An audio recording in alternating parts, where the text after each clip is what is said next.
उमर फारूक मेरे नबी पाक अलैहिस्सलाम ने फरमाया फरिश्ते 950 साल मेरे उम्र की शान बयान करें तो खत्म नहीं हो सकती। अऊज़ु बिल्लाहि मिनश शैतानिर रजीम बिस्मिल्लाहिर रहमानिर रहीम। आज की वीडियो का आगाज़ हज़रत उमर रज़ियल्लाहु तआला अन्हु के बचपन के वाक़े से किया जाता है कि हज़रत उमर ने किस तरह अपना बचपन गुजारा, किस तरह उनका तर्ज़ अमल था, वो इतने बड़े हुक्मरान किस तरह से अपना बचपन गुजारते हैं और किस तरह से उन्होंने अपनी जवानी को बसर किया। तो आइए चलते हैं वीडियो। उमर फारूक मेरे नबी पाक अलैहिस्सलाम ने फरमाया फरिश्ते 950 साल मेरे उम्र की शान बयान करें तो खत्म नहीं हो सकती। इतना बड़ा शख्स उमर फारूक, इतना बड़ा आदमी। एक दिन ऐलान किया उमर फारूक ने, लोगों मस्जिद में आओ, बात करनी है। अमीरुल मोमिनीन का पैगाम है, सारे मस्जिद में आ जाए। खचाखच मस्जिद नबी सहाबा से भर गई। और ऐसा जब ऐलान होता था तो सहाबा दौड़ के आते थे। शायद को जंग है, शायद किसी ने हमला कर दिया है, शायद कोई नई बात है। दौड़े आए लोग, मस्जिद नबी खचाखच भर गई। सैयदना फारूक आज़म रज़ी अल्लाह तआला अन्हु मिंबर पे बैठे। हजरत अब्दुर्रहमान इब्न औफ रज़ी अल्लाह तआला अन्हु फरमाते हैं कि सहाबा तजस्सुस के देख रहे हैं कि पता नहीं किसी तरफ से पैगाम नहीं आ गया, कोई काफिर हमला नहीं करने लगा, अल्लाह जाने क्या हुआ है, बड़ी परेशानी है। उमर बैठे, अल्लाह की हम्द की, नबी पाक सल्लल्लाहु अलैहि वसल्लम पर दुरूद पढ़ा और फिर उमर फारूक बोले, फरमाने लगे, मैं जब मक्के में रहता था ना तो कभी घर में कहत आ जाता था, कभी कहत आता था घर में, बकरियों के दूध खुश्क हो जाते थे, गंदम नहीं मिलती थी, पानी नहीं होता था। तो फरमाया मेरी अम्मा मुझे खाला के घर भेज देती थी।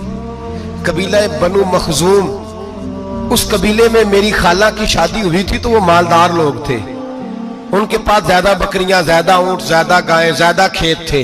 हजरत उमर फारूक फरमाने लगे, मैं उनके घर जाता तो मेरे खालू समझ जाते कि उमर को इसलिए भेजा गया है कि कहत आ गया है। फरमाते हैं वो मुझे सवेरे बकरियां चराने ले जाते, शाम तक मैं उनकी बकरियां चराता। अमीरुल मोमिनीन उमर, एक तरफ मसला यह है कि कैसर और किसरा की दीवारें हिल रही हैं उमर के नारों से, और इधर उमर मिंबर पे बैठ के खुतबे दे रहे हैं। फरमाते हैं मैं बकरियां चराता, शाम तक खाला के घर जाके मजदूरी करता, और फरमाते हैं शाम होती तो एक मुट्ठी किशमिश मुझे देते वो। आप फरमाते हैं मैं बड़े कद वाला था, एक मुट्ठी किशमिश मिलती है, कभी एक मुट्ठी खजूरें, मैं शाम को खा के सो जाता। कई महीने यूं ही गुजरते तो मेरी अम्मा का पैगाम आता कि हालात सही हो गए, मेरे बेटे को भेज दो। ये बात कही, हजरत उमर रोने लगे और फिर कहने लगे, अब वो वक्त आया है कि लोग मुझे अमीरुल मोमिनीन उमर कह के पुकारते हैं। बस ये दो बातें की। उमर ने कहा चलो जोहर का वक्त हो गया, अजान पढ़ो, उठो नमाज पढ़े, उठो। अजान हुई, इकामत हुई, जनाब उमर ने नमाज पढ़ाई, लोग चले गए तो सैयदना अब्दुर्रहमान इब्न औफ यराना था जनाब उमर से, बाजू पकड़ के कहने लगे, उमर सियाना बंदा यार तू, ये दो बातें सुनाने के लिए इतना मजमा इकट्ठा किया था, ये दो बातें कहने के लिए कि मैं खाला के घर जाके मजदूरी करता था तो एक मुट्ठी किशमिश मिलती थी, एक मुट्ठी खजूरें, ये कहने के लिए कि मैं बकरियां चराया करता था। तो हजरत उमर फारूक रज़ी अल्लाह तआला अन्हु फिर रोए, फिर आंखों में आंसू आए। कहने लगे, अब्दुर्रहमान आज ना मिस्र शाम से कुछ लोग आए थे और वो बता रहे थे कि उमर तेरा डंका वहां भी बड़ा बजता है। वो मुझे कह रहे थे तेरे नाम के वहां भी बड़े दबदबे हैं, बड़े तज़किरे हैं। तो मेरा नफ्स मुझे कह रहा था, उमर देखा तू यहां बैठा है और वहां तेरे नाम का शोर हो रहा है, मुझे इसने बड़ा किया है।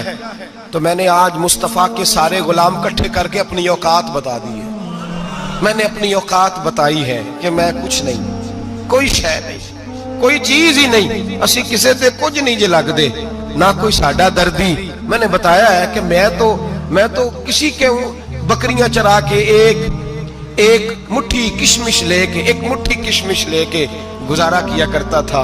गुजारा मुझे मेरे कुछ साथी ना ले गए गुजरांवाला, सर्दियों के मौसम में मुझे कहने लगे स्वेटर पसंद कर ले अपनी मर्जी का।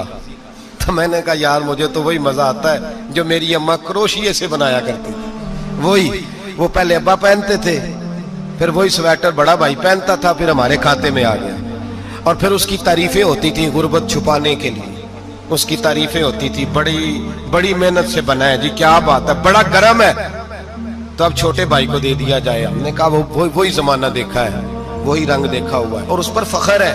اب تو لوگ جب کچھ ہو جاتا ہے نا، دو چار لوگ جاننے لگتے ہیں تو لوگ فٹافٹ دعویٰ کر دیتے ہیں خاندانی رئیس اعظم ہوں، بڑی بات ہے۔ ایسی کوئی بات نہیں، جس کو اپنا آپ یاد رہتا ہے اسے خدا بھی یاد رہتا ہے، جسے اپنا آپ یاد رہتا ہے اسے رسول اللہ بھی یاد رہتے ہیں، جسے اپنا آپ یاد رہتا ہے اس کی نظر میں دوسرے لوگ بھی کچھ ہوتے ہیں، دوسرے لوگ بھی کچھ ہوتے ہیں۔ میں عمرے کے لیے حج کے لیے جاتا رہتا ہوں، رب مجھے اپنے فضل سے بلا لیتا ہے، تو میں ایئرپورٹ سے نیچے اترا تو ایک صاحب میرے جاننے والے تھے، دوڑ کے آئے اور مجھے کہنے لگے کیا بات ہے، سنا ہے اس دفعہ آپ سعودی ایئر لائن سے آئے، سیدھا مدینہ شریف آئے، کیا بات ہے آپ کی؟ اور میں نے کہا صاحب چھوڑ دیں، میں بھی جب پہلی دفعہ آیا تھا تو میں بھی بڑا گور گور کے ایئرپورٹ دیکھتا تھا، میں نے کبھی دیکھا جو نہیں تھا، میں بڑا گور گور کے دیکھتا تھا، کوئی ایسی بات نہیں ہے، یہ نظام قدرت ہے، بادشاہ کے فیصلے ہیں، وہ جب چاہتا ہے جس طرح کے چاہتا ہے فیصلے فرما لیتا ہے، تو یہ اس کے فیصلوں کی بات ہے۔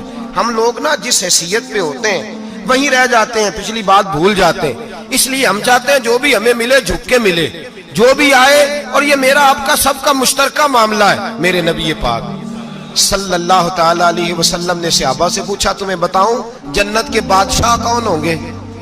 جنت کے عام لوگ نہیں، جنت کے، بولیے گا ذرا، جنت کے اللہ بادشاہ، جنت میں تو جانا بڑی بات ہے، حضور جنت کا بھی بادشاہ، ابن ماجہ میں لفظ ہے، تمہیں پتہ ہے جنت کے بادشاہ کون ہوں گے؟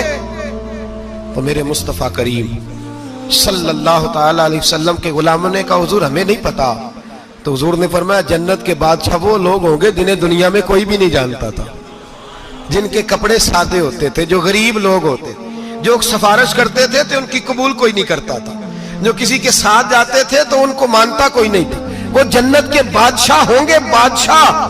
اور فرمایا قیامت کے دن جب لوگ انہیں دیکھیں گے تو ان پر فخر کریں گے، رشک کریں گے، کہیں گے کیا بات ہے تمہاری، یہاں تو شوق ہی بڑا ہے۔ غریبوں نے بھی پوسٹر بنائے ہوئے ہیں، ڈاکوؤں، لٹیروں، چوروں کی تصویروں کے ساتھ لگوائے ہوئے، اپنے آپ کو بڑا کرنے کے لیے۔ آج اختیار کریں، آج اختیار کریں، اپنے آپ کو مٹانے کی کوشش کریں۔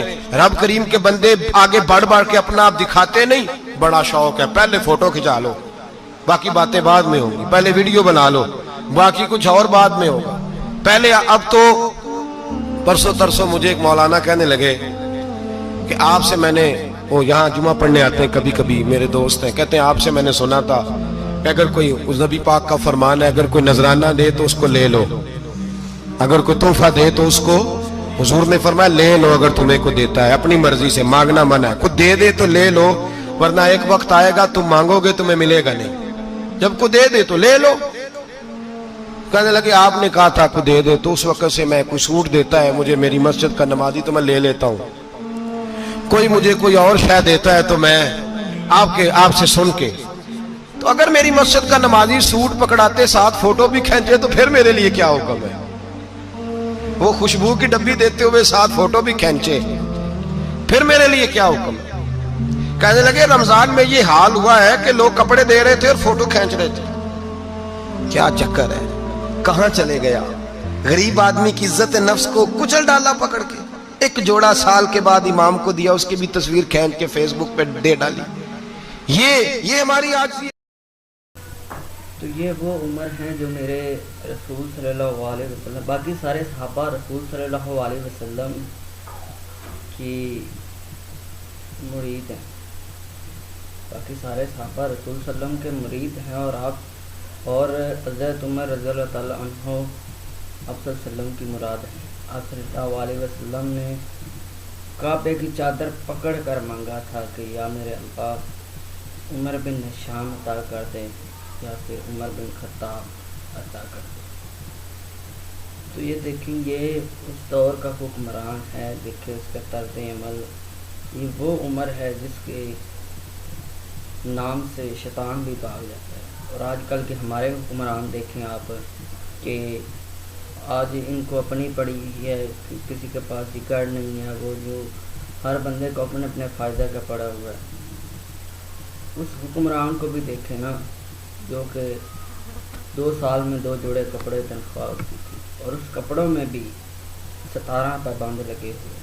उम्मीद है कि आपको वीडियो पसंद आई होगी, तो वीडियो को शेयर करें, लाइक करें, कमेंट करें, अगर चैनल पे न्यू है तो सब्सक्राइब करें। Thank you so much.